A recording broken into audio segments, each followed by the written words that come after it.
selamat sore. Tribuners, selamat bertemu kembali dalam acara Ngobrol Asik, persembahan Poskopam.com Tribun Network. Hari ini, Rabu 14 Juli 2021, saya, Novemi Leonovel, kembali mengajak Tribuners untuk mengikuti acara Ngobrol Asik tentang pemanfaatan kekayaan intelektual dalam peningkatan kualitas produk.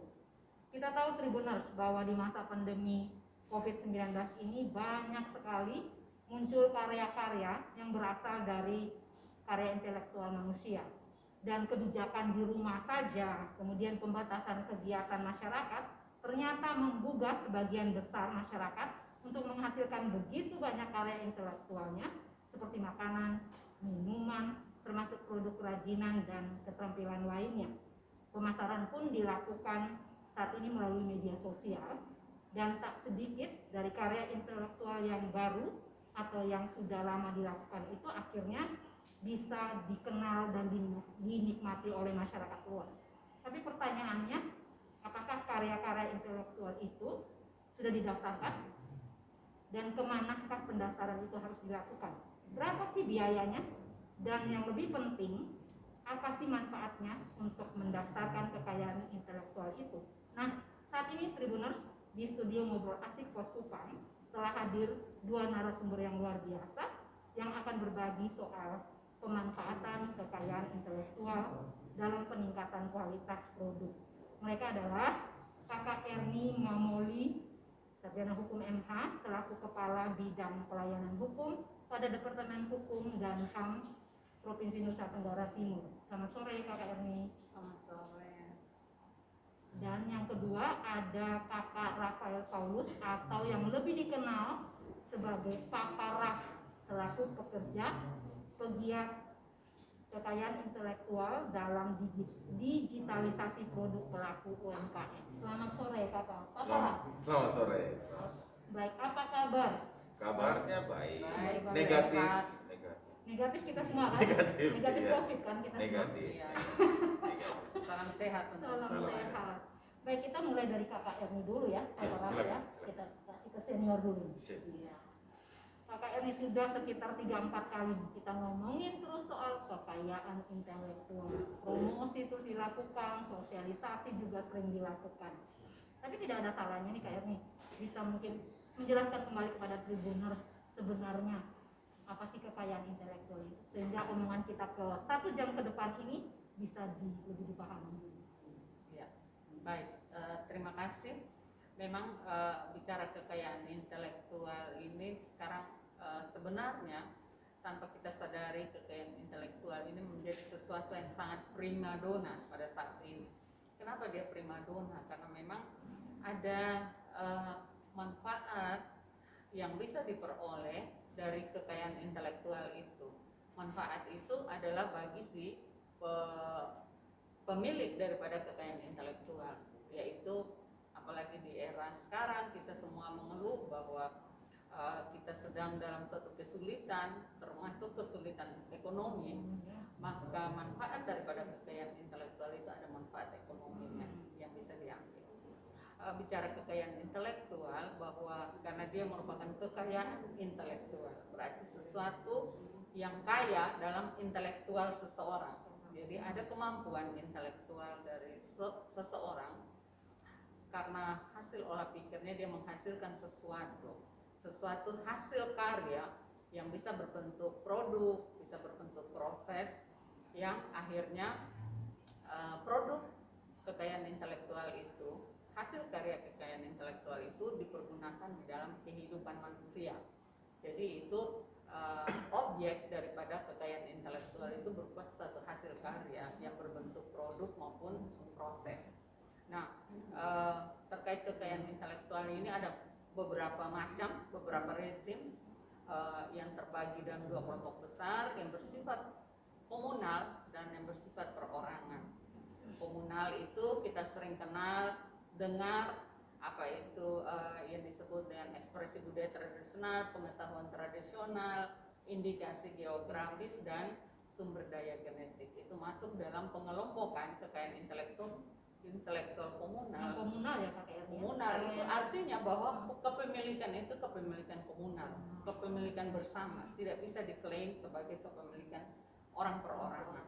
Itu yang komunal. Sementara ada kelompok sebagai kepemilikan perseorangan atau perorangan yang kita kenal beberapa rezim di sana, ada paten, ada cipta, ada merek, ada desain industri, ada tata letak sirkuit terpadu, ada perlindungan varietas tanaman, ada rahasia dagang. Itu rezim-rezim daripada kekayaan intelektual yang bersifat personal. Jadi itu bisa diklaim sebagai kepemilikan perorangan atau perseorangan.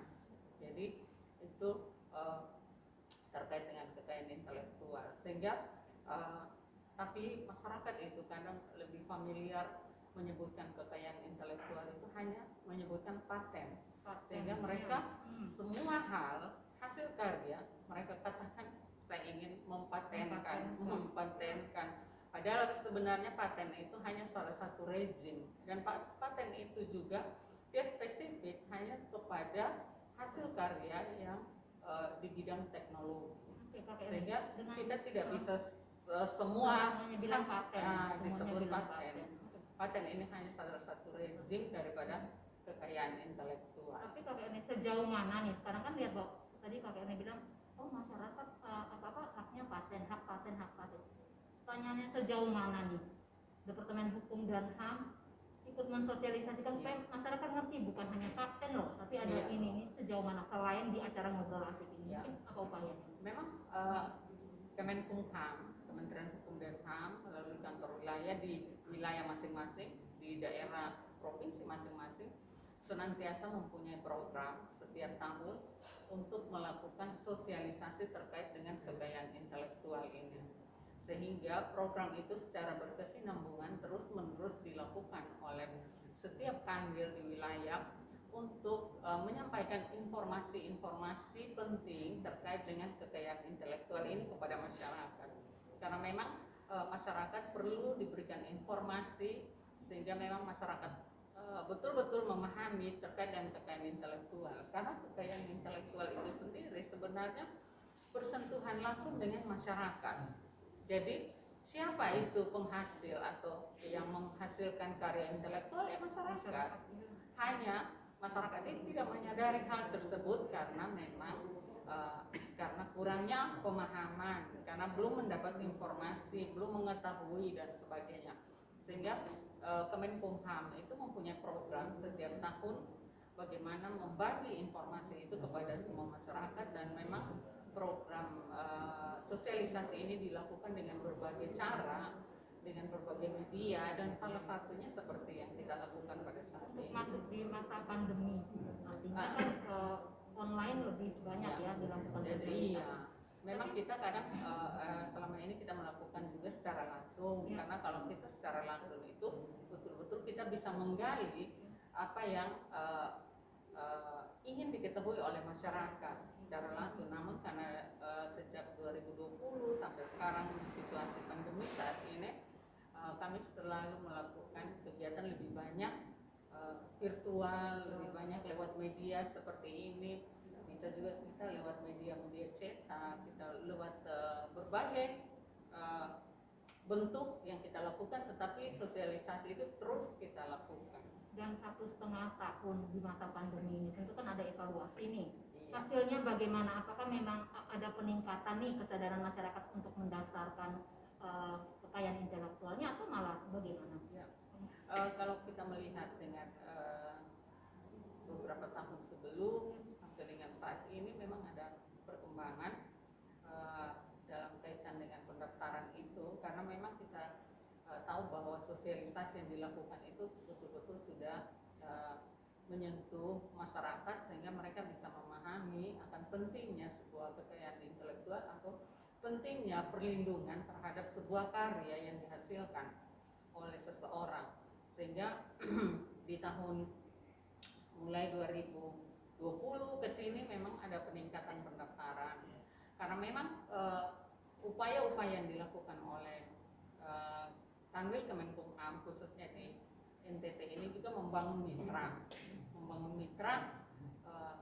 lewat media juga kita bermitra, lewat perguruan tinggi kita bermitra, lewat perbankan. Dalam hal ini Bank NTT sangat-sangat bermitra dengan kami dalam kaitan dengan memfasilitasi para UKM, UMKM sebagai nasabah daripada Bank NTT itu, untuk bagaimana mereka diberi sosialisasi, diberi pemahaman, dan langsung ditindaklanjuti dengan fasilitas yang diberikan oleh Bank NTT sendiri untuk melakukan pendaftaran terkait dengan kekayaan intelektual yang dimiliki oleh UMKM binaan mereka, nasabah mereka, dan terutama merek dagang mereka, merek barang maupun merek jasa.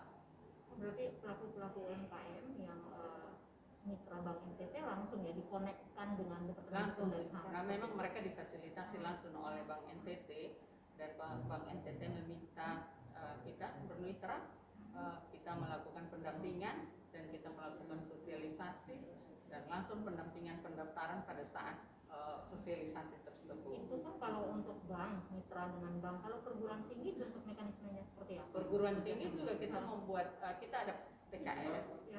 perjanjian kerjasama untuk melakukan perlindungan terhadap kekayaan intelektual, dan bentuk-bentuk yang kita lakukan itu antara lain sosialisasi dan pendampingan, sehingga kita juga melakukan sosialisasi di perguruan tinggi dan juga kita melakukan pendampingan dalam kaitan dengan mendorong hasil-hasil karya yang terdapat di perguruan tinggi dulu yang dihasilkan.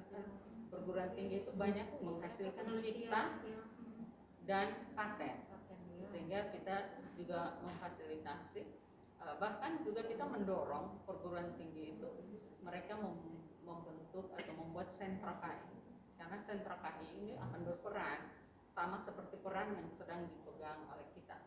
Jadi mereka akan berperan untuk memfasilitasi berbagai pendaftaran kekayaan intelektual. Jadi tidak hanya terbatas di perguruan tingginya, tetapi membuka ruang dari masyarakat pun bisa langsung menggunakan sentra KI itu untuk melakukan pendaftaran.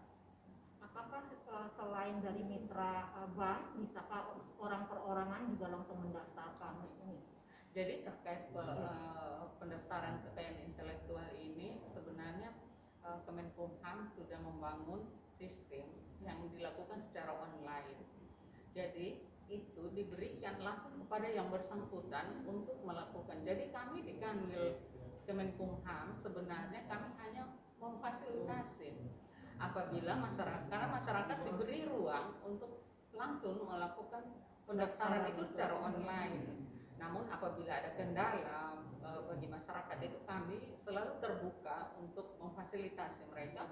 Namun pendaftaran yang kita lakukan fasilitasi tersebut tetap menggunakan akunnya yang bersangkutan. Jadi membuat akun bagi si pendaftar ini yang ingin mengajukan permohonan pendaftaran. Alamat ini pendaftarnya bisa mungkin disampaikan ke Tribunal Iya, secara online. jadi tinggal membuka Mungkin bisa difasilitasi sama. jadi lewat web www.djip.go.id.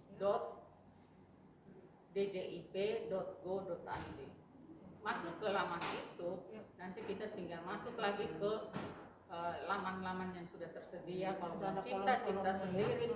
paten sendiri. Jadi kalau memang cipta ya langsung cipta. Kalau ada kendala, apakah ada nomor telepon yang bisa dihubungi? Bisa. Nomor telepon. Nomor telepon kalau di kalau kami di Kanwil Hukum HAM itu kami memang sudah menyediakan ruang konsultasi yang bisa dilakukan oleh masyarakat, bisa by WA, bisa telepon, bisa SMS. Ada nomor telepon yang sudah kami sediakan dan memang sudah kami publikasikan juga lewat berbagai media yang kita publikasikan, termasuk kita menempel di depan kantor. Situ juga sudah tersedia nomor yang setiap saat masyarakat bisa menghubungi itu, dan kami akan senantiasa siap untuk membantu baik memberikan informasi maupun memfasilitasi masyarakat yang ingin mendaftarkan atau memerlukan informasi-informasi apa saja. Mungkin mereka juga mau mengecek, sebenarnya kan mereka bisa juga langsung melakukan penelusuran lewat website yang ada, namun kami tetap senantiasa terbuka Terbuka. apabila ada masyarakat yang Online, offline juga mungkin bisa, Boleh. bisa ya. Tapi Bisa. dengan tentunya protokol iya, kesehatan. karena memang saat ini pandemi kami siap di telepon, di WA, di SMS, silakan. Kakak ini bisa disebutkan kembali alamat itu apa?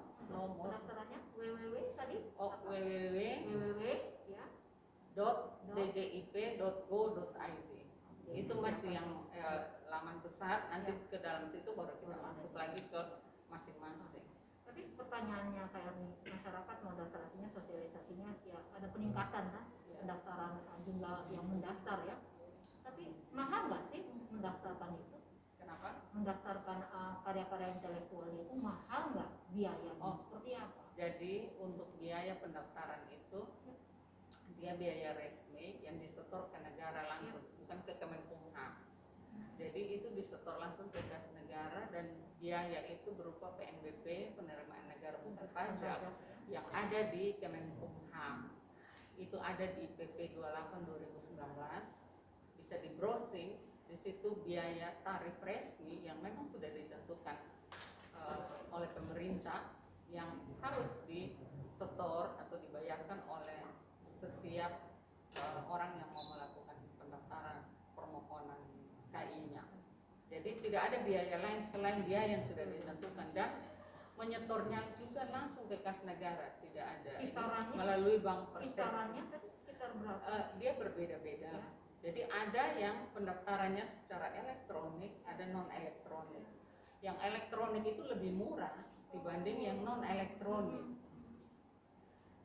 Dan memang lebih mudah elektronik karena elektronik kita bisa lakukan di mana saja. Kalau non elektronik berarti kan harus datang ke tempat pelayanan. Dan juga ada kategori-kategori umum, UMKM, perguruan tinggi itu juga masuk dalam kategori UMKM. Itu ada perbedaan. Dan UMKM tentu mungkin lebih murah ya? lebih murah biayanya dibanding kalau contoh merek kalau umum itu 1,8.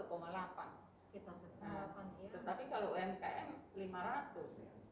Dengan Tetapi tetapi manfaatnya sama. dengan ada sama. keterangan Ya. yang diberikan oleh instansi yang membina UMKM itu, yaitu dalam hari ini Deperindak Perhasil yang memberi keterangan bahwa memang UMKM, sehingga mereka mendapat keringanan biaya untuk itu. Padahal sama, sebenarnya sama, hanya keringanan biaya dalam kategori-kategori yang sudah ditentukan. Ini ngomong soal karya intelektual nih, emangnya apa pentingnya sih, manfaatnya apa sebenarnya? Selain untuk perlindungan tadi kayak yang bilang, itu ada manfaat Ya. lain seperti apa? Tadi kan saya katakan dari awal bahwa ada manfaat ekonomi. Ya. Manfaat ekonomi yang bisa diperoleh dari sebuah hasil karya intelektual seseorang. Terus pertanyaannya manfaat ekonomi yang bagaimana? Jadi setiap hak yang diberikan oleh negara kepada seseorang atas suatu hasil karyanya itu disebut hak eksklusif. Artinya bahwa hak itu otoritas penuhnya ada kepada pemilik hak tersebut. Otoritas dalam arti bahwa dia yang hanya boleh menggunakan, memperbanyak, memperdagangkan, mengalihkan, dan sebagainya. Dan juga dia berhak untuk melarang seseorang untuk tidak menggunakan, atau dia berhak untuk memberi izin kepada seseorang untuk menggunakan. Itu hak eksklusif yang diberikan negara kepada seorang pemilik. Sehingga kenapa dia ada manfaat ekonominya? Coba kita bayangkan, misalnya paten. Saya pemegang paten. Hak paten tadi berbau teknologi. Misalnya saya menghasilkan satu mesin kendaraan, mesin motor. Saya membuat, saya menemukan, saya merancang dan sebagainya. Terus saya saja yang menggunakan. Itu. Saya saja yang menggunakan, tidak boleh digunakan orang lain. Kita bisa membayangkan. Tetapi orang lain bisa juga menggunakan, atau juga para investor, pengusaha bisa memanfaatkan itu, tetapi atas izin saya. Sehingga saya memberi izin kepada seseorang investor, misalnya pabrik, untuk memperbanyak, memperdagangkan dan sebagainya, tetapi atas izin saya. Dan saya Dan izin tersebut ada konsekuensinya. itu yang kita kenal lisensi perjanjian, dan konsekuensinya itu berupa pembayaran atau royalti yang diberikan ke kita. Jadi ada sesuatu yang diberikan, itulah manfaat ekonomi yang kita bisa peroleh. Itu salah satu contoh ya, dan terhadap semua hasil karya intelektual yang seperti itu. Nanti kita tanya-tanya dengan Pak Raf ya, Iya. sejauh mana dia mendapat manfaat Iya. dari Iya. pendaftaran ini ya kayaknya. Kita alih sudah nih ke Boleh. Pak Raf. Tapi namanya terbalik. Namanya terbalik. Oh, mungkin bisa ini sudah Iya. benar? Tidak apa-apa. Tidak apa. Sudah Pak? Oh, Pak Tidak bisa apa-apa. bisa diperbaiki ya teman-teman ya, minta maaf nih. Pak Minta maaf Raf. Tribuners. Iya, baik. Pak Raf, Yes. sudah berapa lama ini mendaftarkan karya intelektualnya ke Departemen Hukum dan HAM? Sudah sejak kapan sih? Mungkin lebih tepatnya bukan berapa lama mendaftar, Ya. sudah berapa lama menjadi Iya. atau dilindungi oleh Kemenkumham ini. Iya. Saya sudah sejak 2011. 2011. Artinya berarti mau sekarang 10 sudah tahun, ya, Oh, sudah mau 10 ya tahun. sudah 10 tahun. Dan Terus? saatnya ini saya harus perpanjang lagi. Karena Karena- Namanya 10 tahun Karena ya, ada Pak? masanya. Karena namanya masanya 10 per 10 tahun. Oke. Ya. Tahan dulu. Kalau Tahan. misalnya 10 tahun tidak diperpanjang, bagaimana? berarti kepemilikannya hilang. Bisa. Jadi gini, Oh, setiap ya. Bentar ya, tahan dulu ya. Supaya kita ngobrol. setiap rejim Ya. kekayaan intelektual itu ada masa berlakunya. Hmm. Kalau merek itu 10 tahun. Tapi 10 tahun itu sesudah 10 tahun kalau memang masih digunakan diperpanjang, dan perpanjangan itu juga tidak dibatasi mau berapa kali perpanjangan, tapi setiap 10 tahun harus melakukan perpanjangan. Sehingga pada saat 10 tahun itu tidak dilakukan perpanjangan, maka merek tersebut dianggap tidak digunakan lagi, sehingga akan dicabut. Jadi dia tidak lagi mempunyai hak atas merek tersebut, sehingga membuka peluang bagi Untuk orang orang lain lain. untuk menggunakan merek Kan tersebut. bisa terjadi seperti itu. Bisa. Bisa. Nah, Itu yang Pak saya Raf. takutkan. Nah, Itu Pak yang Raf, saya takutkan. Kapan? Pak Raf, kapan jangka waktunya?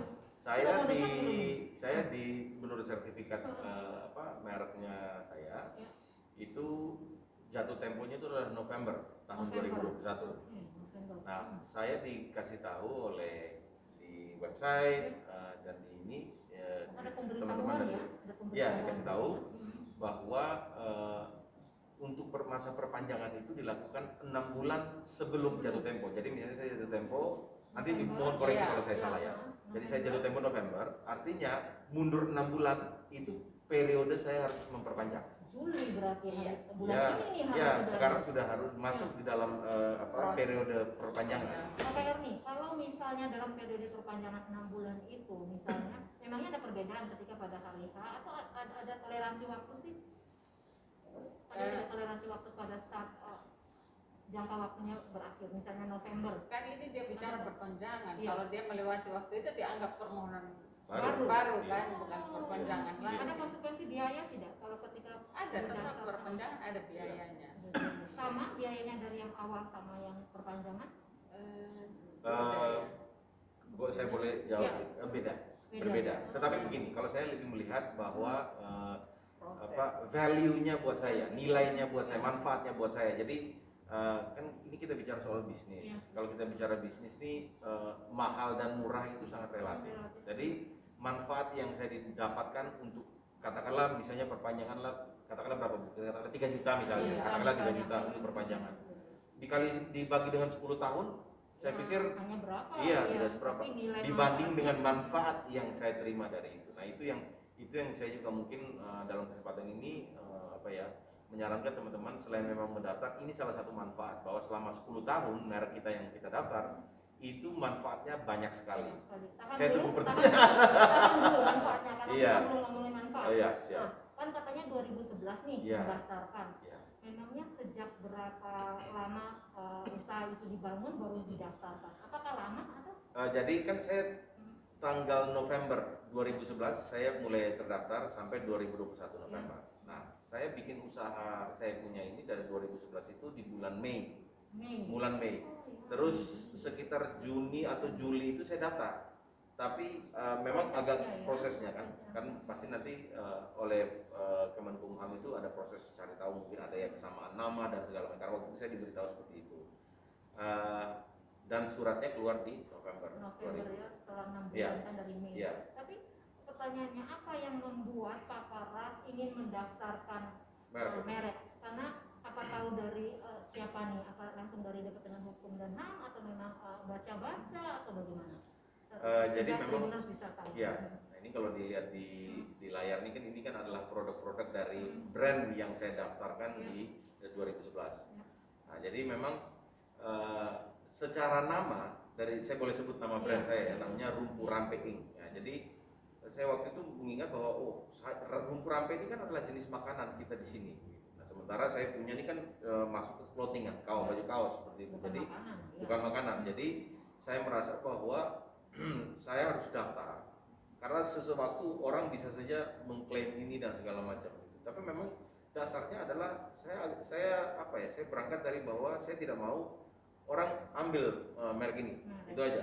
Nah, dan saya melihat bahwa dengan mendaftarkan adalah jalan yang terbaik supaya saya dilindungi secara hukum. Karena kalau tidak, orang klaim dan saya pemikiran pertama, saya tidak mau orang mengambil merek saya ini. Tetapi kemudian setelah daftar 10 tahun, apakah ada manfaat lain? Orang nggak boleh ambil merek saya atau ada hal lain? Jadi begini, setelah dalam perjalanan saya melihat bahwa banyak brand-brand yang di luar sana, jangankan di luar NTT, itu menggunakan mereknya itu sebagai proses branding. Kan ada di dalam proses branding itu ada namanya brand identity. Ya, brand identity itu ada nama, ada logo, ada tagline. Nah, saya sudah menyadari itu bahwa satu, takut orang ambil, terus yang kedua dengan mendaftar kekayaan intelektual hak merek ini, itu adalah menurut saya adalah bagian dari kredibilitas bisnis saya. Jadi saya lebih melihat dari value-nya itu, bahwa ada nilainya, saya pikir wajar lah secara bisnis. Nah, makanya memang membuat logo, memikirkan nama yang baik untuk brand kita, itu tuh bukan hanya sebagai formalitas, tetapi memang sebagai bagian dari investasi. Jadi kalau kita melihat ini sebagai investasi, maka itu orang akan melihat ini sebagai integritas. Kita serius tidak mau punya bisnis begitu. Nah, mendaftarkan merek kita adalah salah satu manfaat yang kita dapatkan sebagai bagian dari integritas kita dalam berbisnis. Dan ketika pendaftaran tadi kan dari bulan Juli, Mei, sekitar 6 bulan dalam proses. Ya. Dalam proses pendaftaran, apakah ada juga seperti diskusi dengan pihak Departemen Hukum dan HAM terkait itu tentang logo dan sebagainya? Jadi memang sebelum saya daftar kan saya bikin dulu nih. Ya, jadi gini, saya waktu tahun 2011 itu saya bikin brand ini. Saya melihat dari orang dari luar, apa sih yang mereka buat ketika mereka bikin sebuah bisnis? Namanya pasti dipikirkan, logonya pasti dipikirkan, kalau ada tagline dipikirkan gitu. Nah, arti dari logo itu juga dipikirkan. Nah, kebetulan beberapa teman saya memang dia tukang bikin logo waktu itu. Jadi saya tanya sama dia, men, kalau bikin logo tuh bagaimana? Harus ada arti dan segala macam. Kebenaran. Begitu saya mendaftar di Kemenkumham, ditanya apa arti logo ini. Begitu ya Bu ya. Iya, ditanya apa artinya ini dan segala macam. Jadi sudah keuntungan buat saya. Begitu. Jadi memang jangan melihat logo, nama yang kita daftar itu hanya sebagai formalitas. 10 tahun. Itu 10 tahun itu bisa melindungi kita. Tadi kan menarik, Pak Farah mengatakan bahwa ketika mau pendaftaran ditanya-tanya nih, apa pentingnya, kenapa sih harus seperti itu prosedurnya? Jadi saya juga mau menyambung apa yang dikatakan tadi, bahwa bicara proses itu memang waktunya ada lama, kadang lama, kadang cepat. Jadi karena tadi sudah dikatakan bahwa ada penelusuran supaya jangan sampai ada merek yang sama yang sudah terdaftar terdaftar. Jadi masyarakat tidak perlu khawatir. Misalnya saya membuat sebuah merek, logo, nama yang akan saya tempelkan pada produk saya yang saya pasarkan. Misalnya saya sedang mengusahakan sebuah barang yang saya perdagangkan dan saya tempelkan logo tersebut. Itu bukan berarti bahwa sebelum saya tempelkan logo tersebut saya daftar dulu, tidak. Saya bisa menggunakan itu karena itu milik saya, punya saya dan maunya saya seperti itu. Saya sudah tempelkan di produk tersebut dan sudah saya pasarkan. Nah, dalam perjalanan baru saya mendaftarkan, itu juga tidak masalah. Hanya hati-hati jangan sampai kita dikatakan terlambat, karena ada prinsip di dalam kekayaan intelektual itu first to file. mendaftar duluan dia yang punya. Yang punya, walaupun sesungguhnya Sekalipun misalnya secara saya dia punya, itu Betul. saya yang rancang, saya yang bentuk, saya yang gambar, saya yang ini, saya tahu filosofinya apa dan Ya. sebagainya. Betul. Tetapi kalau tiba-tiba seseorang melihat itu menarik bagi dia dan ada peluang ekonomi di sana, dia mengambil kesempatan itu, dia mendaftar Ya. duluan, maka Betul. minta maaf, saya dengan segala dalih apapun juga saya tidak bisa Berarti apa? membatalkan milik orang yang sudah mendaftar itu karena ada prinsip first to file tersebut, sehingga siapa yang mendaftar kita- pertama Iya, iya. dia yang berhak. berhak. Sehingga jangan sampai, kan ada kasus-kasus yang sudah terjadi, ada apa kita kenal, ada viral juga geprek bensin Iya, dan sebagainya. betul. Itu kan kejadiannya seperti ini, bahwa sebenarnya awalnya si orang ini yang Iya, punya, punya, tapi tapi dia terlambat mendaftar. Iya. Sudah ada yang mendaftar lebih dahulu. Iya. Jadi dan di Kupang sini juga ada kasus banyak. seperti Oh, ada ya? itu. Ada, Ada ya? dan sangat disayangkan kan. Dan apakah itu kasusnya akhirnya kalau ketika dipidana pemilik yang sah, artinya itu tidak bisa memenangkan Tidak itu bisa. karena dengan Ini kata undang-undang, ini bukan kata Kemenkumham, bukan kata saya, kata undang-undangnya seperti itu, bahwa Iya. first to file tadi, first to file. Jadi siapa yang dahulu dia yang punya hak. Jadi silakan Anda berdalih bahwa itu milik Anda dan sebagainya, tapi buktinya apa? Ini saya sudah memegang sertifikat merek ini, Iya. sehingga brand ini punya saya, bukan punya Iya. Anda. Itu tribunal Masyarakat jangan membuang-buang waktu. waktu ya. Kalau mereka punya brand, punya merek, segeralah mendaftar. Segera Soal mendaftar. waktu yang lama, tetapi saat permohonan itu dinyatakan diterima, maka Berarti perlindungan sudah itu berhak. sudah berlaku bagi si Iya. pemilik brand ini. Jadi biar dia keluarnya 2 tahun kemudian, tetapi kalau sejak permohonan itu diterima, maka sudah pasti bahwa jika ada masuk lagi permohonan baru, di situ akan ditolak karena sudah ada Iya. permohonan sebelumnya. Jadi kita harus segera mendaftar dan juga apa sih keuntungan, berapa sih biaya? Sebenarnya biaya yang dikeluarkan itu sudah dipikirkan oleh pemerintah, memberi biaya yang tidak memberatkan 10 kita, tahun loh tetapi tribunal. memberi perlindungan baik dari sisi perlindungan hukum maupun memberi manfaat perlindungan ekonominya. Jadi dia bisa mengambil manfaat ekonomi daripada perlindungan tersebut.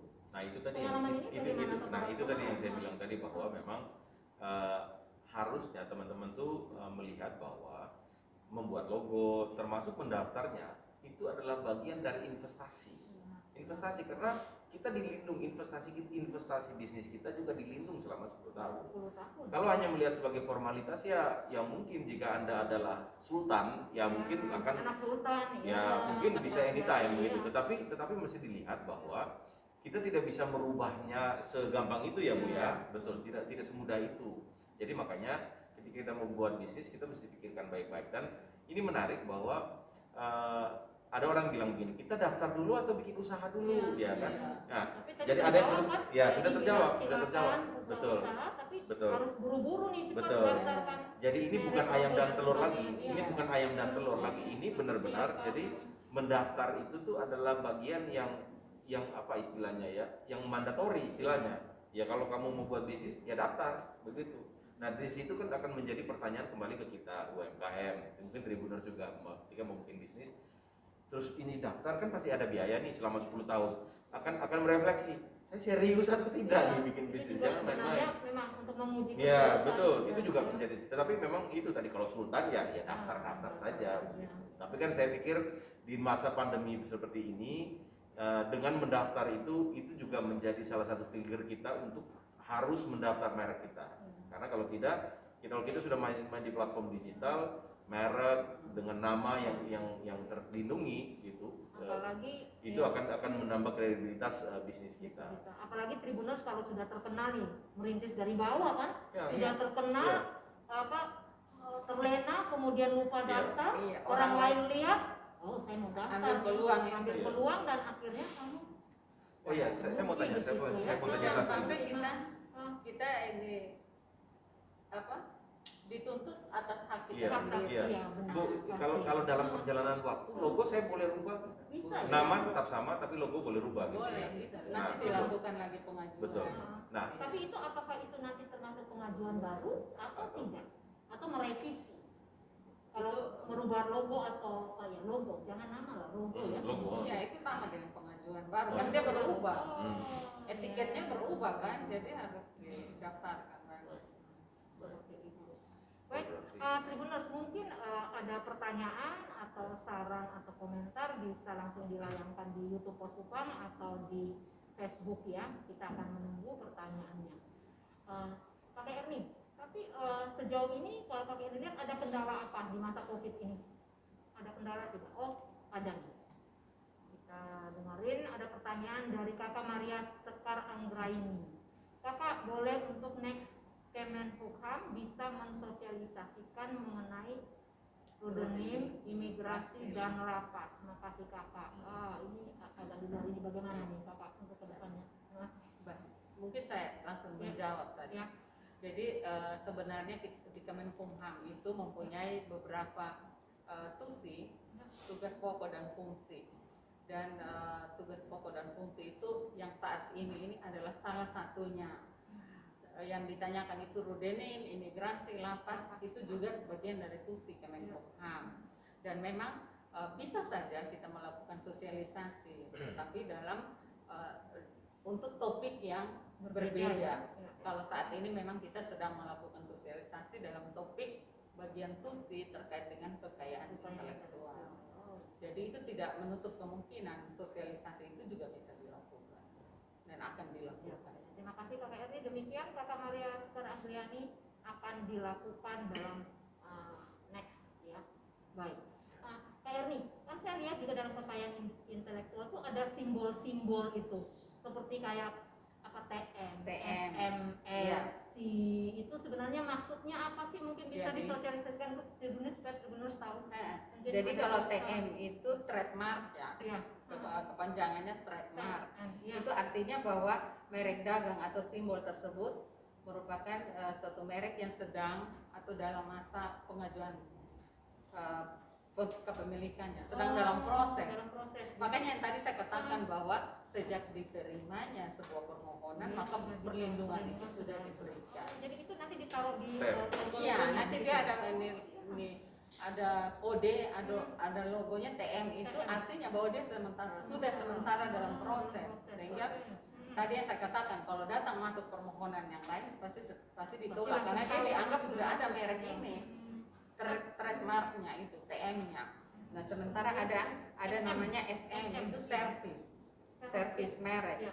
Jadi dia sama juga, tetapi dia dalam bentuk jasa. Kan merek itu bisa ke barang, dagang, merek jasa. Ya, jadi itu kalau SM itu yang di jasanya. Dan ada R. Kalau R itu dia sudah terregister. Jadi merek yang nanti ada R. Iya. Merek yang sudah terdaftar itu R. Maaf saya potong. Kalau seperti saya berarti sudah R. R. Tapi di logo itu ada tercantum R atau tidak? Itu hanya maksudnya tidak kayak itu dia di dalam sistem. Dia di dalam nanti di dalam itu akan bisa ditempelkan di dalam mereknya itu. Jadi dia memang R. Kodenya ada kode bahwa makanya misalnya sementara dalam proses berarti kita taruh dulu TM. Artinya kalau sudah R berarti ada kalau kita lihat ada produk ada yang C itu copyright.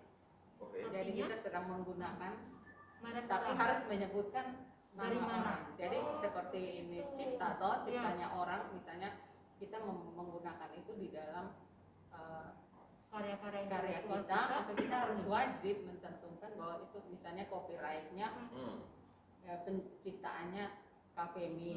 Jadi saya mengcopy dari situ. Jadi tidak boleh mengabaikan itu.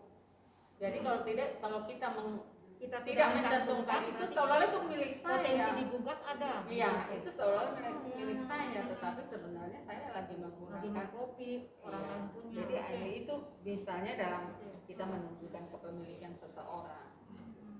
Jadi bukan milik kita. Jadi dengan sendirinya kita tidak mengakui, tidak mengatakan bahwa itu milik saya.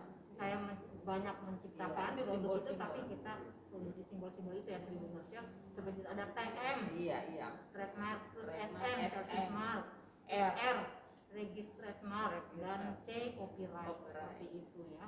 Kayak begitu kita lihatnya. Ya nih, kendala yang dihadapi selama ini apa nih dalam melakukan sosialisasi, kan artinya selain di zaman pandemi mungkin masyarakat juga belum sadar, atau mungkin pemerintah kabupaten itu sendiri yang belum antusias terkait yang komunal itu.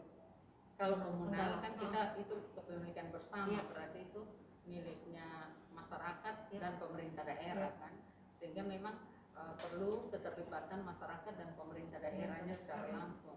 Nah, terkait dengan kepemilikan komunal ini memang kita membutuhkan kepedulian daripada masyarakat dalam komunitas atau wilayah tertentu yang memiliki kekayaan intelektual itu, dan pemerintah daerahnya. Pemerintah daerah itu kan representatifnya masyarakat, maka punya tanggung jawab untuk melindungi kepemilikan daripada masyarakat itu, karena kepemilikan.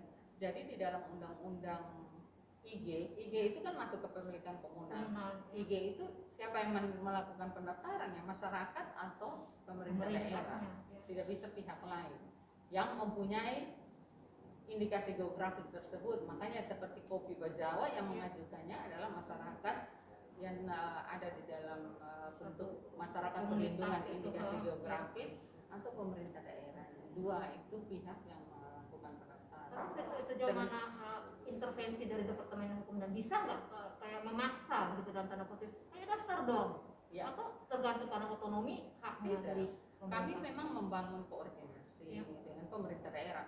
Jadi khusus di NTT ini untuk Kanwil Hukum dan HAM sangat mempunyai hubungan koordinasi kerjasama yang baik dengan semua pemerintah daerah, sehingga kami terus mendorong pemerintah daerah, dan memang sebenarnya saat kita melakukan koordinasi kerjasama tersebut, pemerintah daerah sangat antusias juga, mengingat manfaat-manfaat yang akan diperoleh pada saat telah melakukan pendaftaran itu. Namun memang kendalanya adalah bagaimana tingkat kemauan untuk melakukan itu, tindak lanjutnya itu.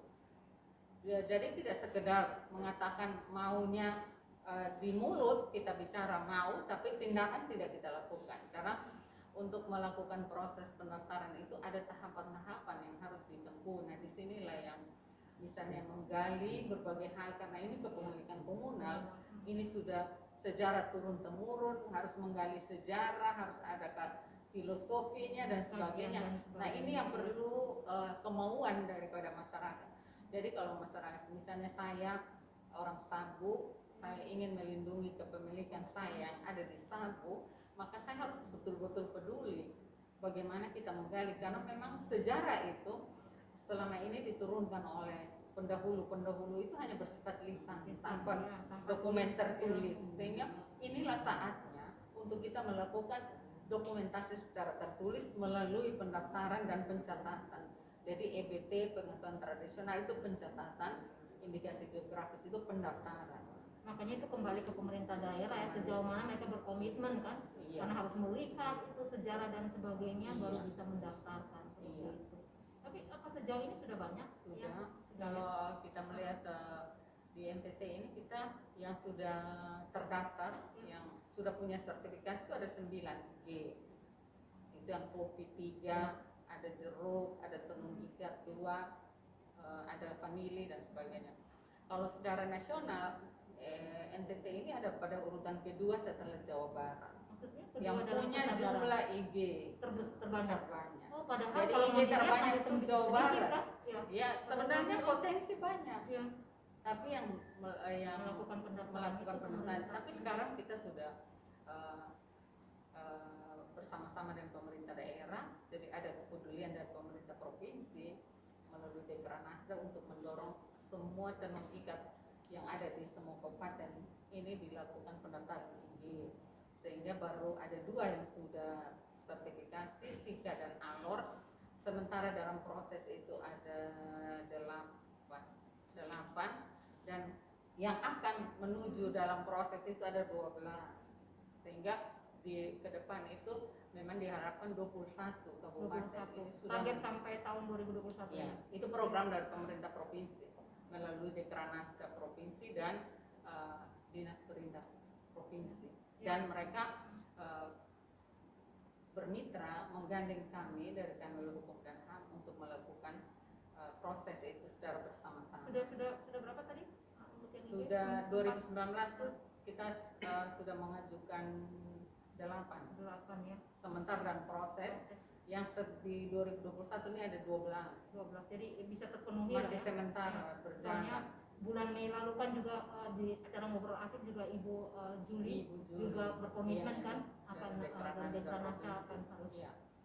Nah, kalau itu saja 21 IG tenun kita terdaftar, maka jumlah kita kan pasti akan Pasti ramai. Dan kita mungkin di urutan 1 ya bisa di luar sama. sumber daya alam lain. Ya. Ada komoditi-komoditi pertanian kita yang merupakan potensi indikasi geografis yang sangat banyak di NTT.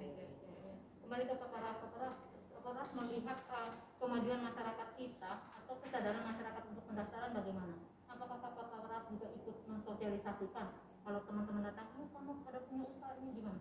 Ya, memang saya sendiri selain bisnis saya yang di clothingan kan saya adalah graphic designer khusus untuk bikin logo. Ya. Nah, saya tergabung dalam teman-teman di pegangtangan.com yang kita memang fokusnya tuh ke digitalisasi UMKM. Nah, salah satu yang kami dorong ke teman-teman UMKM yang ada di NTT ini, di Kota Kupang khususnya itu saat ini mulai dari proses produknya dan proses penjualannya. Karena kami yakin bahwa memang ketika teman-teman bikin produk, kan itu ada izin-izin produknya tuh seperti halal, seperti POM, seperti PIRT.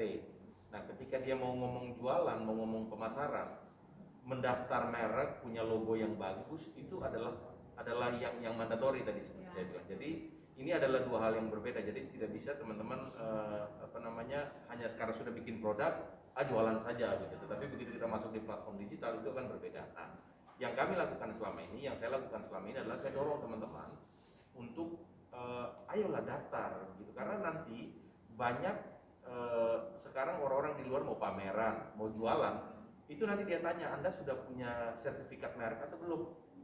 Mau ekspor gitu ya. Nah, seperti kan salah satu izin itu misalnya izin fair trade misalnya. Nah, itu ada hal lain adalah yang dari soal merek itu. Nah, sudah punya merek terdaftar tidak? Kalau tidak punya merek terdaftar, Anda tidak boleh ikut pameran, Anda tidak boleh jualan begitu. Karena itu akan berhubungan dengan itu. Benarkah orang sekarang kalau ketika mau pameran harus ada sertifikat merek? Ya, tergantung yang punya acara masyarakat. Jadi KPM terkait tadi platform digital sekarang, apalagi sekarang kita di era pandemi, yang platform digital ini sangat naik.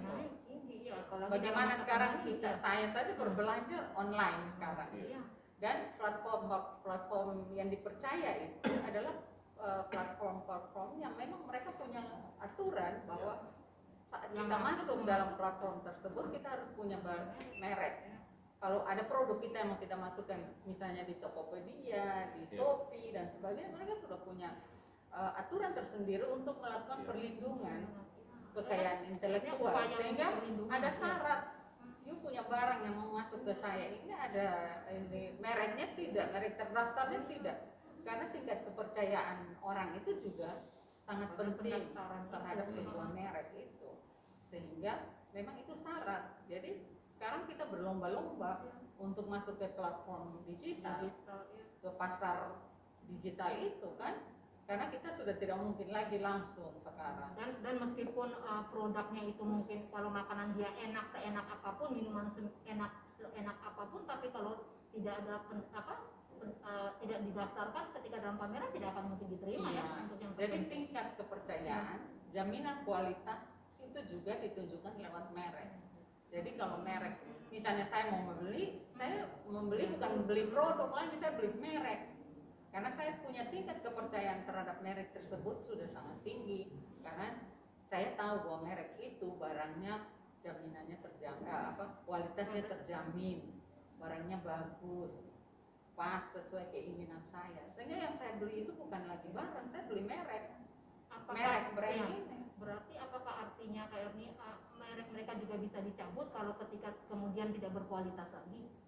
Bisa tidak? Merek itu yang yang dicabut yang terdaftar, tadi ya. kalau kita sudah tidak gunakan dan memang sudah tidak lagi dipakai, dan juga ada ketentuan di dalam undang-undang merek-merek yang bisa dicabut, itu yang bagaimana itu ada ketentuan. Tapi selama kita masih menggunakan, masih eksis dan sebagainya, tidak. Tapi apakah kompensasi bahwa ketika kamu sudah mendaftarkan dan mendapatkan hak itu, berarti kamu tetap harus menjaga kualitasnya dong? Itu harusnya. Itu kembali ke dia menjaga jaminan kualitas daripada barangnya tersebut. Kalau dia tidak menjaga, ya otomatis tingkat kepercayaan konsumen juga akan hilang, akan Departemen Hukum dan HAM tidak bisa mencabut. Tidak, itu tidak ada persyaratan untuk mencabut. Jadi kecuali IG, indikasi geografis itu dia tidak ada jangka waktunya, tetapi reputasi, kualitas yang dibawa oleh produk IG tersebut harus tetap terjaga sebagaimana yang dituangkan di dalam dokumen deskripsi pada saat dia mengajukan pendaftaran. Sehingga pada saat itu tidak terjaga, reputasi kualitas tersebut tidak terjaga, maka itu akan dicabut. Juga rahasia dagang. Kalau rahasia dagang itu selama rahasianya masih tetap terjaga, maka itu tetap berlangsung. Tetapi kalau sudah tidak terjaga, maka mungkin mau menambahkan soal itu tadi, merek atau kemasan dan sebagainya. Ya, jadi memang pengalaman. Ya, memang tadi pertanyaannya bahwa apakah produk bagus atau tidak itu tetap dilindungi atau tidak. Menurut saya itu kan sama pertanyaannya enak atau tidak enak, bagus atau tidak bagus, itu kan sangat relatif ya.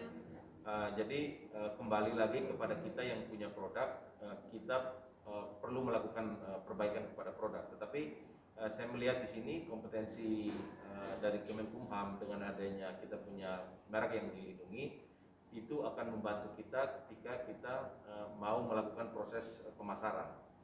Dan kalau terkait kemasan, memang banyak teman-teman yang merasa bahwa kita ini banyak sekali yang investasi harus kita buat, nama, merek, daftar, logo, nanti kemasan. Ya, saya pikir memang itu akan menjadi itu menjadi seperti terms of reference, seperti standar operasional prosedur ketika kita mau bikin bisnis yang memang berintegritas begitu. Sehingga memang teman-teman Tribuners di sana melihat bahwa program apa yang dilakukan oleh teman-teman dari Kemenkumham, apa yang kita lakukan sore ini harus melihat itu sebagai bagian edukasi bahwa kita memang mau melakukan investasi bisnis, bukan hanya sebagai formalitas saja. Karena seperti yang tadi saya bilang Kak Femi, bahwa orang di luar itu sudah banyak yang bilang, kalau tidak punya sertifikat merek tidak bisa ikut. Kenapa? Karena dia mau menjaga nama baik dia sebagai organizernya, bahwa orang yang ikut jualan itu punya kompetensi yang oke dan valid secara hukum. Jangan sampai menjual barang yang ternyata tidak ada sertifikat merek. Dan itu semua berdampak kepada banyak pihak. Nah, jadi teman-teman kalau memang mau jualan untuk lebih jauh, untuk lebih main di platform digital, daftarlah merek. Sesederhana itu sih sebenarnya. Kan sudah 10 tahun ini Bapak Ras dengan rumpur rampenya, tentu tidak mudah. Mungkin bisa membagi tips-tips nih untuk tetap bertahan, dan sekarang mau daftar yang kedua nih di Departemen Hukum dan HAM. Tips-tipsnya apa nih yang harus dilakukan oleh pelaku-pelaku usaha Bapak Ras? Semua orang punya uang banyak, yang punya uang banyak atau tidak punya uang banyak pasti bisa bikin usaha. Sehingga pertanyaannya adalah semua orang bisa bertahan atau tidak. Nah, sekarang bagaimana saya bisa bertahan selama 10 tahun ini dan saya ingin tetap bertahan, adalah saya harus fokus dengan ini. Cuman kan memang fokus ini kan bukan berarti saya hanya bikin satu jenis produk dengan varian-variannya atau dengan hal lain yang sekiranya ada hubungannya dengan si brand ini atau dengan saya sebagai kompetensi. Nah, di 4-5 tahun terakhir saya juga ngembangin, saya terima khusus untuk mendesain, apakah logo, apakah desain baju, ilustrasi, termasuk dengan mural. Nah, itu yang saya bikin beberapa tahun belakangan ini. Lantas memang saya pikir di era pandemi ini, kalau saya hanya berdiri sendiri main baju kaos atau saya sebagai desainer saja, kayaknya tidak pas lagi nih. Saya sekarang sudah eranya kolaborasi. Nah, seperti yang kita lakukan sekarang ini kan adalah kolaborasi dari Kemenkumham, saya sebagai pelaku, kakak dari media, kan kita bisa kolaborasi untuk mengkampanyekan sesuatu yang baik. Nah, saya dengan teman-teman kebetulan concernnya lagi di pegangan.com itu ada hubungannya sama Kemenkumham. yaitu dengan UMKM untuk digitalisasi. Apakah Pak Farah yakin semua anak-anak muda atau orang-orang masyarakat NTT ini mampu untuk menjaga usahanya? Saya pikir itu tidak ada hubungannya dengan geografis dan etnis. Di mana saja semua orang juga bisa begitu. Di luar negeri juga dia bisa mulai usaha, tetapi bisa bertahan atau tidak itu kembali pertanyaan personal sih. Iya. Iya. Baik, Tribuners, ini ada pertanyaan ini lagi satu untuk Ibu Erni nih. Pertanyaan dari Julian. Pertanyaan bagi Ibu Erni, apakah mungkin atau sudah pernah dilakukan sosialisasi dari Kementerian Hukum dan HAM kepada para UMKM mengenai arti pentingnya perlindungan hukum bagi mereka, perlindungan hukum merek bagi mereka kelak? Karena tidak dipungkiri bahwa masih banyak sekali pegiat UMKM yang semangat memulai segala bentuk jenis usaha, tapi masih awam terhadap fungsi dan kegunaan perlindungan hukum terhadap merek terdaftar. Ya. Gitu Kak Erni. Kalau bicara mungkin sekali. Kalau bicara sudah kita lakukan. Jadi sosialisasi ini sudah kita lakukan terhadap UMKM berdasarkan mitra yang kita bangun. Jadi kita bermitra dengan dinas perintah, koperasi, kita mau melakukan sosialisasi kepada UMKM. Kita bermitra dengan Bank NTT, kita sosialisasinya kepada UMKM yang merupakan nasabah daripada Bank NTT. Dan memang terus terang UMKM itu jadi UMKM ini sebenarnya industri kecil, industri rumahan dan sebagainya. Mereka ini rata-rata sudah menggunakan label, brand, merek pada produk mereka. Namun mereka menganggap bahwa itu sesuatu yang biasa saja. Karena saya mau menyambung apa yang tadi disampaikan bahwa terkait dengan sebuah bisnis, apakah usaha, kita membangun sebuah bisnis atau usaha itu apakah hanya sekedar membangun untuk saat itu dan untuk seperti itu saja, ataukah kita mau melakukannya untuk dia berkembang. Jadi ada pengembangan usaha. Jadi kalau kita mau melakukan pengembangan terhadap usaha kita, maka salah satu bentuk proteksi yang harus kita lakukan itu adalah melalui pendaftaran merek, brand yang sudah kita pakai di produk kita. Karena apa? Sekarang ini kita sudah sangat terbuka di era pasar global. Sebentar lagi semua barang dari luar, kita tidak bicara nasional ya, sudah kita bicara internasional, dia akan mengalir ke sini. Nah, sekian banyak barang akan beredar di tengah-tengah masyarakat. Mampukah produk kita ini bersaing dengan semua barang tersebut? Dan masyarakat kan akan memilih. Terus jangan kita menganggap bahwa merek itu kan kita yang buat, namanya nama kita, punya kita, tidak masalah. Sampai kapan punya kita. Tetapi tadi yang saya katakan first to fight. Pada saat saya sebagai konsumen, misalnya saya membeli keripik pisang, saya keripik ubi, saya sudah kenal Madani. Madani itu saya sudah tahu kualitasnya, jaminan mutunya bagus dan sebagainya. Dan saya akan mengejar membeli yang keripik Madani. Di situ ada keripik pisang, ada keripik ubi. Seseorang menangkap peluang ini, dia yang daftar. Dia mengambil karena isinya juga kan pisang dan ubi. Tidak mungkin isinya lain kan. Saya akan membuat juga keripik pisang dan ubi. Saya menggunakan nama itu dan saya yang mendaftar. Iya. Nah ini yang saya katakan bahwa setiap UMKM dia merasa enjoy sudah cukup. Nah sekarang kembali ke yang bersangkutan, mau mengembangkan usahanya atau tidak.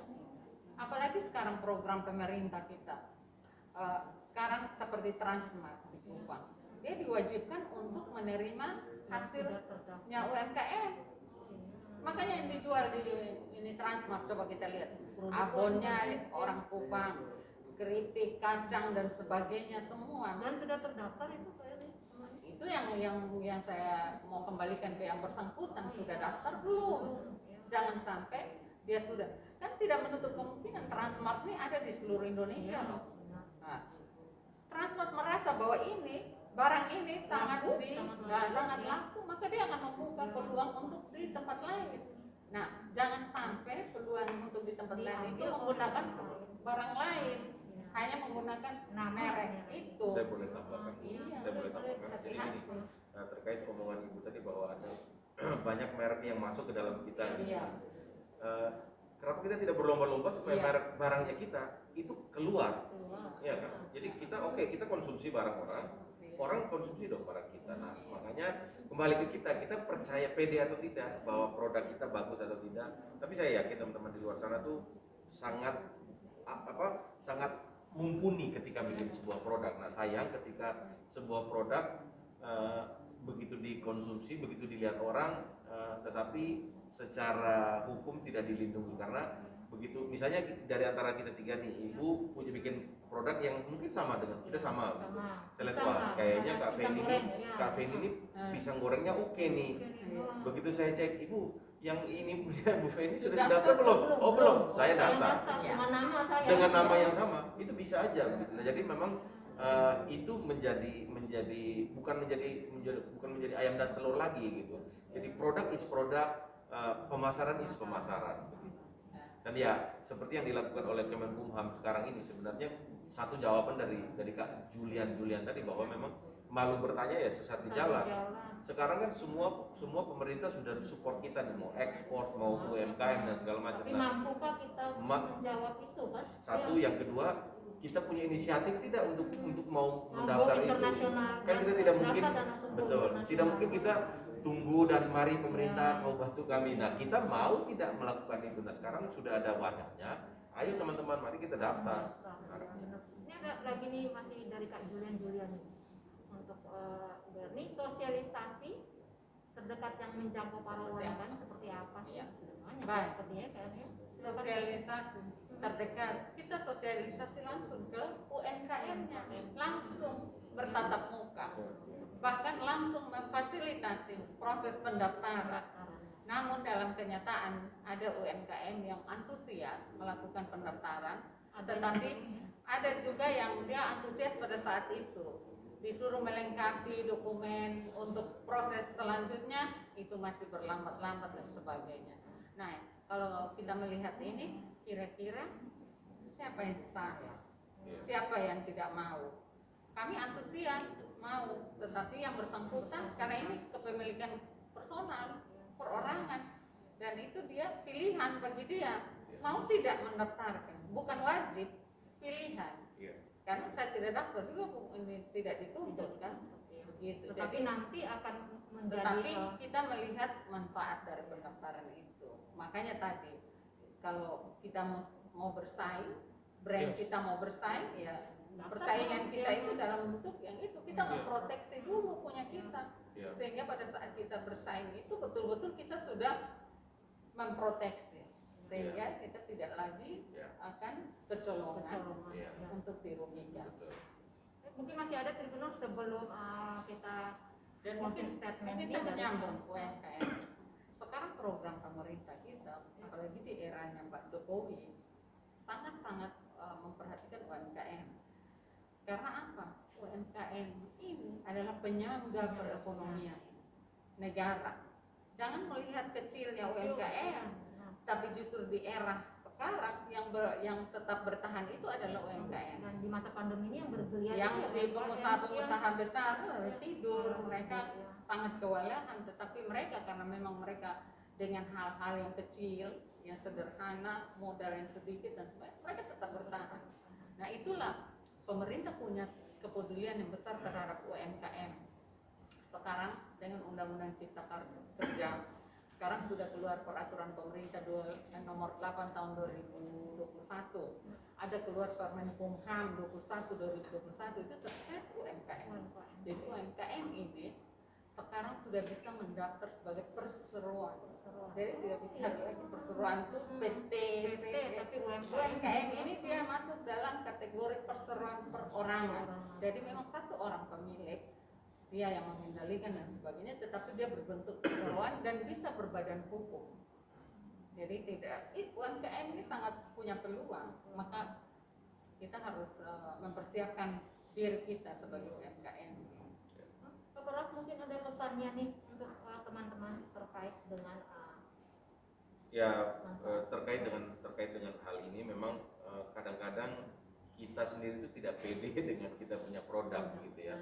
Nah, saya kadang-kadang agak tidak terlalu setuju juga dengan orang bilang, oh ini produk UMKM, produk UMKM. Nah, sebenarnya yang bilang kita UMKM itu kan adalah dari sisi dari sisi modal awal kita, dan dari sisi skala bisnis kita sebenarnya. Tapi kalau secara produk, sebenarnya kalau kita bilang produk UMKM sih saya tidak terlalu setuju, karena banyak produk-produk kita, apalagi yang di NTT ini, itu dikonsumsi oleh orang di luar, dan sederhana tenun aja macam begitu. Jadi kalau teman-teman mungkin tidak terlalu pede, saya mau daftar merek, tapi kan saya ini kan UMKM, produk saya produk UMKM.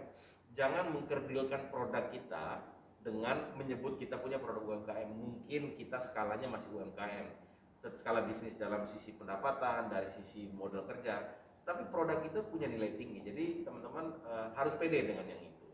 Seperti itu. Terima kasih. Ya. Pak Kelly, pesannya untuk masyarakat.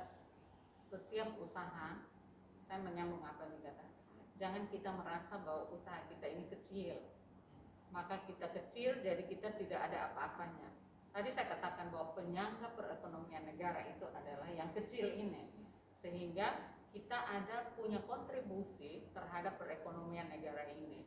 Maka mari kita lakukan usaha kita sekalipun kecil, dengan kita memproteksi usaha kita dan dengan kita mengembangkan usaha kita. Melalui apa? Melalui apa yang tadi kita sudah bicarakan. Kalau kita punya produk, kita punya merek, kita punya label, mari kita lindungi, kita daftarkan, sehingga kita akan mampu bersaing dengan sekian banyak barang, sekian banyak brand yang akan ada di tengah-tengah kehidupan manusia. Seperti itu. Pak Erni, Pak Karaf, demikian ngobrol asik kita. Saya atas nama Menarik manajemen Poskupang, pemimpin perusahaan Ibu Erni, dan pemimpin redaksi Pak Hasyim Asyari, sampaikan terima kasih atas kedatangannya ke sini, dan semoga bisa datang lagi ke depannya. Kita akan berdiskusi dengan yang isu-isu yang lain. Baik Tribuners, demikian ngobrol asik kita. Kita tahu bahwa pemerintah harus menjadi garda terdepan ini dalam perlindungan kekayaan intelektual di daerah. Namun kembali ke masyarakat, apakah dengan sadar mau mendaftarkan kekayaan intelektualnya ke Departemen Hukum dan HAM, kita kembalikan. Dan saya terus menghimbau Tribuners untuk terus mematuhi protokol kesehatan 5M, mencuci tangan, memakai masker, menjaga jarak, menjauhi kerumunan, dan mengurangi mobilitas. Dan jangan lupa Tribuners untuk terus mengikuti update berita-berita terkini di kanal online poskupang.com dan di print Poskupang. Akhir kata, saya Novemi Leonovel bersama Erni Mamuli dan Papa Raf pamit undur diri. Selamat sore, salam sehat.